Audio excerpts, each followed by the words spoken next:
আসসালামু আলাইকুম প্রিয় দর্শক, এই যে দেখতে পাচ্ছেন আমাদের বড় ভাই, ওনার গাড়িতে একটা লিথিয়াম ব্যাটারি আছে, বানানো ব্যাটারি। তো এই ব্যাটারিটা নষ্ট হয়ে গেছে, বলতে কিরকম, ব্যাটারিটা অফ হয়ে গেছে, ব্যাটারিটা থেকে আর আউটপুট দেয় না। তো ভাই আমাদের কাছে নিয়ে এসছে, এই যে দেখেন ব্যাটারিটা বানানো, একেবারে বডিটা একটু অন্যরকম দেখতে।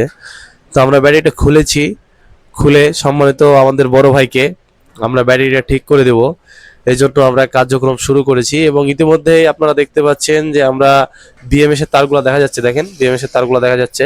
তো আমরা অন করে দিয়েছি, এখন ব্যাটারি চালু হয়ে গেছে। তো আপনারা যারা লিথিয়াম ব্যাটারি সার্ভিস করাতে চান, লিথিয়াম ব্যাটারির যে কোনো সমস্যা, পুড়ে যাওয়া, পানিতে পড়ে যাওয়া, তারা যত ধরনের লিথিয়াম ব্যাটারির সমস্যা আছে, আপনারা যারা ছাড়াতে চান, আমাদের দেওয়া ব্যানারের ঠিকানায় না এবং নাম্বারে আপনারা আমাদের সাথে যোগাযোগ করবেন। আমরা খুব সুন্দরভাবে, অল্প টাকায় খুব সুন্দরভাবে আপনাদেরকে সার্ভিস দেবো এবং গ্যারান্টি সহকারে। আসসালামু আলাইকুম প্রিয় দর্শক।